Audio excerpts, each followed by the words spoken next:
How's everybody doing, man?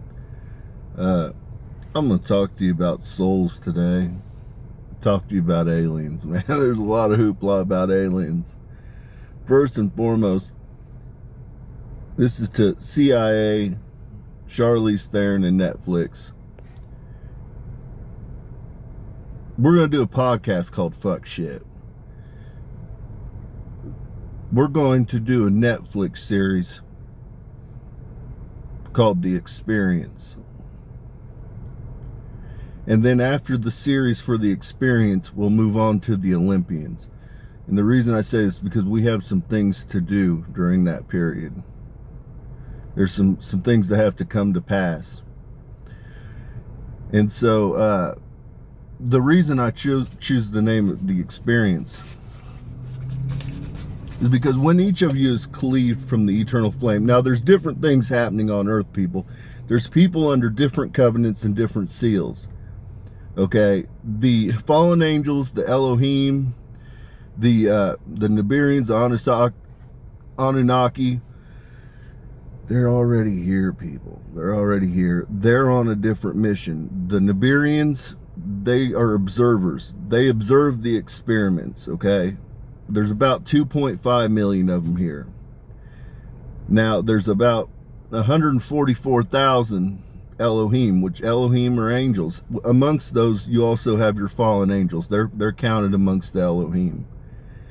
And now with that, a lot of the Elohim, though, have over various cycles, they've done a lot of fuck shit. And so they're under various curses. And so one of the curses that they're under is barren wombs, people. Okay, they can't have children. This started during the flood, okay, when they're breeding with goddamn humans. So there's a fail-safe in which they can reproduce into the house of David, but they have problems reproducing, people. And so the reason I tell you this is there's about 1.1 million half-breeds. Now, half-breeds, some of them are vampires, some of them are shapeshifters. They're different things. Now, once a shapeshifter comes to Earth, when they pick their form, they're stuck. Like, I've got cephalopod in me, which that's when you actually have the IP addresses, people, and you know what the coding is, you can tell exactly who's a shapeshifter. You can tell who's a vampire. You can tell. Now, the vampires, they're really holy immortals. And, but you can read it, and it's really easy to tell. That's how I go from male to female, male to female. I got the shapeshifter gene. I got the cephalopod in me. Hold on, I got somebody talking to me. Sorry, the Nibiruans were trying to tell me that the cephalopod gene comes from Europa 1. And a lot of people, to speak about God, God's gone on to other things. God's not gone, people. In order for the Trinity to happen, people just don't understand what it is. I had to temporarily take on the Father's soul, but then I moved his soul on. And, with that, I walk as about 35% Christ, 35% Mary, and then about 30% God, Inky. And so that's what the Trinity is. When God is walking, it's when I'm on the earthly plane. I carry his genetics. And so, but his soul has gone on. He's gone on to work on another project. He's retired from being a watcher. He's gone on to work on another project, a side project, which is Europa 1. And we're bringing that into,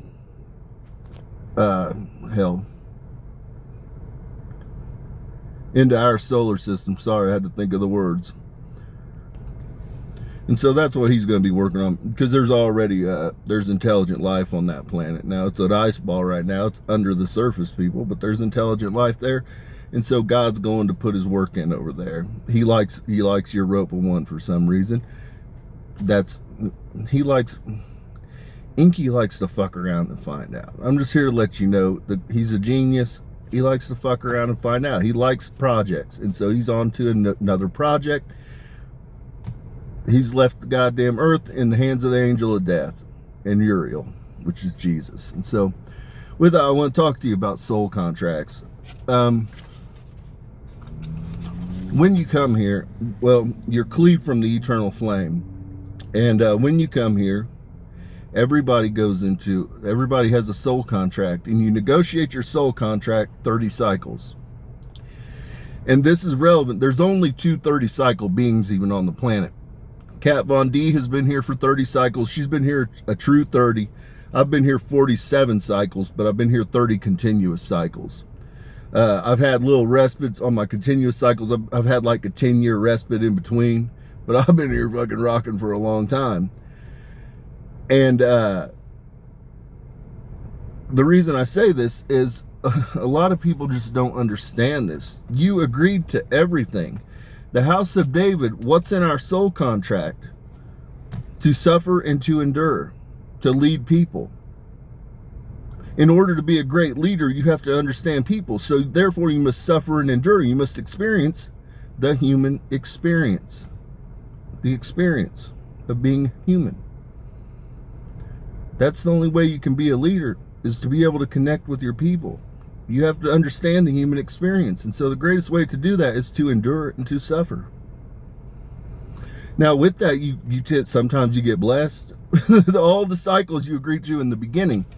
Sometimes you get blessed with with a little less suffering. Sometimes you get a little more suffering. But that's part of the human experience, people. And so I want you to understand, if you take anything from this, when you incarnated here, say you were molested by a father. That was not a surprise to your soul. You agreed to it. Say you walk as a murderer. You agreed to that prior to coming in, people.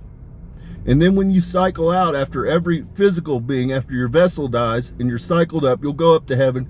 Most people take a respite up there for a period of time. Then they cycle in for round 2, round 3, round 4, and round 5. The average human is like on five, maybe 6 cycles. Most of you have been, the cycles were kind of reset around the flood period. And so that gives you an idea how long you hang out in heaven. Most people stay up there for quite a while. And then you come back and you go round 2, round 3. But you're always refreshed. You always know before you incarnate what the hell you're going to experience. It's never a surprise to you. And the reason I say this is because I've said it in other videos. Fuck the world. You're not of this world. The goddamn vessel can be damaged, people.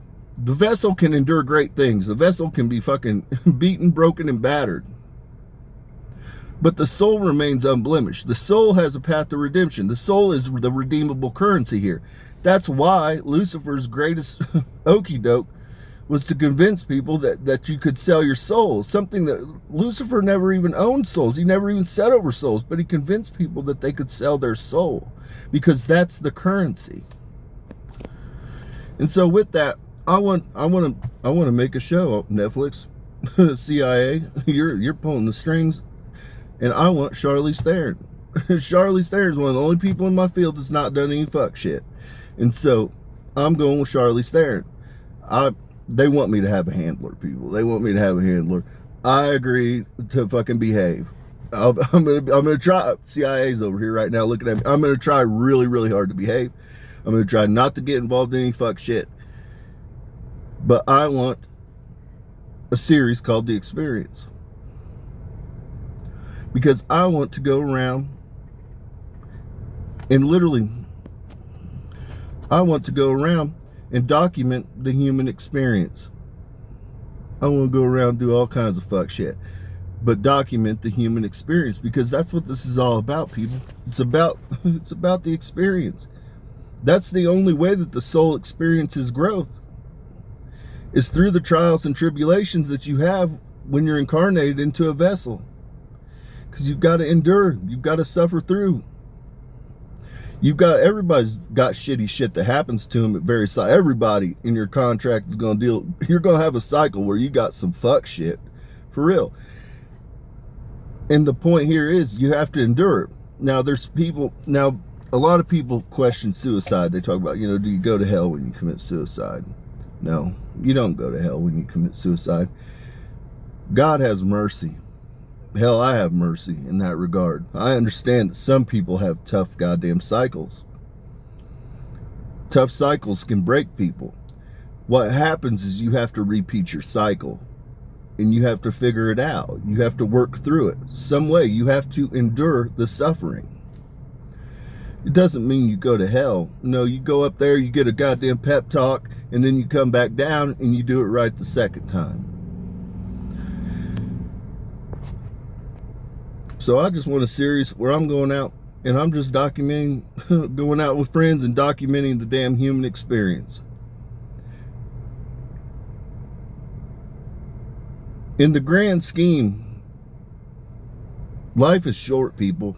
And a lot of people, you have bad things happen and you allow the bad things, the very small moments, to dictate the duration of your life experience.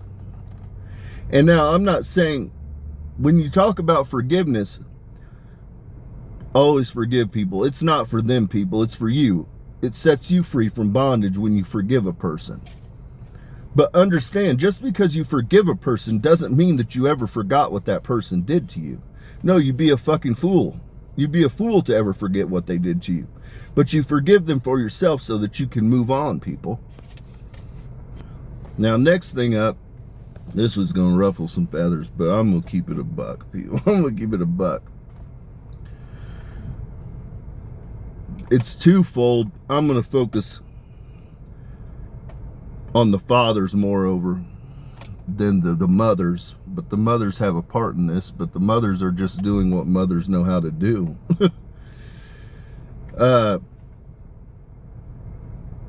Fathers, you're failing your children. You're failing your children. And the reason I say this, first and foremost, in America specifically, we have the plight of fatherless America. Like this, the people, and to the courts, I'm here to tell you, the courts automatically side with mothers. The statistics don't lie. You don't have to trust the angel of death, okay? You don't have to trust John Colt. Trust the goddamn statistics that they've been keeping for fucking 50 years on the matter. You can go look at a son or a daughter raised by a single mother. Look at the incidents of underage, of getting pregnant while they're young. Look at the incidents of not graduating, not receiving a higher education. Look at all these fucking issues we have as a society. And the fucking women raising children by themselves fare fucking horribly. They fare horribly. Then you can look at the demographic, go men raising children. The men, the damn kids, they're not pregnant when they're underage or when they're young. They're graduating high school. They're going off to college. They're becoming productive members of society. Anybody that doubts this, now it affects every demographic that we have in America, but some are less so. Your Asians tend to stay married. Your Hispanics tend to stay fucking married. But when you talk about Black America is largely a fatherless community from a number of reasons, one being mass incarceration. But when you look at what the fuck is going on, you have women raising young men. The young men have access to damn firearms. They're in lower socioeconomic class, and they've got high testosterone, they've got guns, and then they've got the tendencies of feminine. They've got women tendencies. So they're fucking emotion driven because they were raised by damn women. They're not raised by men. They're raised by goddamn women. So they're emotional, running around with testosterone and a 9mm. And we wonder why we have an epidemic of shootings. Because they're all emotional. They're not logical. Because they weren't raised by fucking men. They're raised by damn women. And it's twofold, though. You know, it's not just about the men, the young men and their problems. You can go right down the list and look at the fucking daughters. When you don't have a goddamn father, what do young ladies do? They become promiscuous. They go looking for that father figure in other goddamn men. So what's this lead to? Well, nobody wants the responsibility of a child. So we're just going to abort all the goddamn babies. We're just going to have a whoredom culture and everybody's going to abort their goddamn babies. What the fuck needs to happen is the fathers need to step up and value their goddamn daughters so that their daughters aren't going looking to find their value in other nothing-ass motherfuckers. Because a daughter that's valued, she knows her goddamn worth. She doesn't go out whoring because she knows she has a fucking father that provides for her. We as a society, we're in a broken society. We think it's normal because it's what you're born into. You don't know what the fuck a functioning society really is, people. Most people, I mean, look at what we're dealing with as a culture regarding SSRIs. Everybody's on goddamn SSRIs, MSRIs, and fucking antidepressants, all kinds of fuckery, people. All kinds of fuckery. And I'm here to tell you, you know what these medications really are? They're modern lobotomies. They just rebranded the goddamn lobotomy that existed in the 1900s. They're killing your goddamn higher self, people, through medication.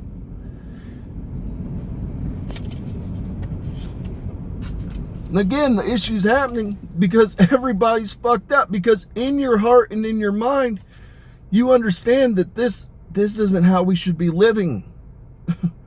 This does not align with who we are as a people. And so then you become sick because you feel like you're fucking crazy, that you're losing your mind, you're unmotivated, because nothing in this world makes sense to you. So then you go to a doctor and you say, help me, help me. And they give you goddamn medications. Most of these medications work on theory. They don't even really know how the fuck these medications work, people. They know what the fuck they really do that's not reported in the fucking pamphlet, which is give you a goddamn lobotomy so that you don't have to fucking think about it or worry about it. Given long enough, it just eats away the goddamn pituitary gland. Then you're the Walking Dead. You're a zombie. That's literally what they do. They create a zombie, the Walking Dead, because you don't have a higher self anymore because you calcified it or burned it up with fucking acidic fucking medication. That's what the fuck they do with the goddamn fluoride, people. That's what the fluoride does, calcifies your pituitary gland so that you no longer have a higher self. You are not able to connect to the one true God.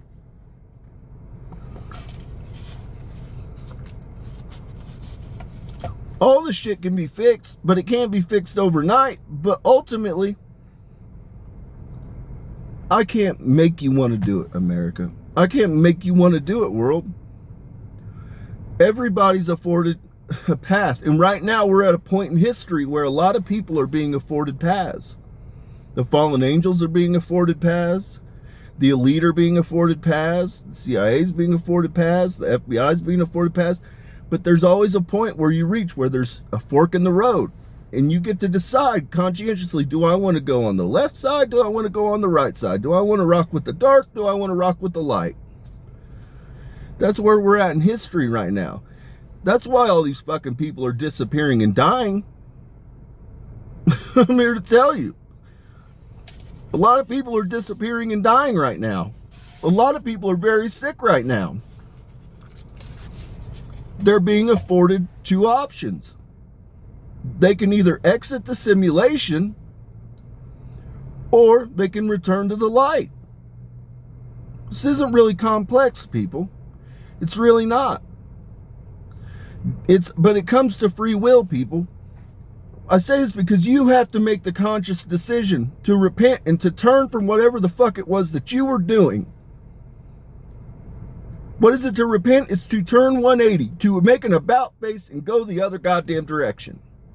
That's what God's offering you right now. The opportunity to fucking repent, to make an about face and go the other direction and make a conscientious decision that that's not who I wish to be. That's not the world I wish to exist in. That's not who I wish to be. And if you don't want to make that decision, if you want to stick to doing fuck shit and doing diabolical dumb bitch shit and all kinds of retarded ass shit, you are going to be removed from the simulation. Because you are just a hindrance. I'm here to bring about new things, to bring about great change. I don't have time to fuck with a bunch of people that want to hinder me. I just don't. I don't want to fucking entertain anybody that wishes to hinder me. That's just the God's honest truth. Because I've got shit to do. I've got shit to do that actually fucking matters. I have people that need to be led up out of the darkness. That's what I'm really great at. That's what the House of David is really good at. We're good at we're built like shit brick houses. We got goddamn strong ass backbones and broad shoulders because we carry the weight of the world. But with that, we carry the weight of our people. We carry our goddamn people up out of the darkness and into the light. We do it time and time again. We're the best that ever fucking did it. And so with that, peace and blessing be upon your homes.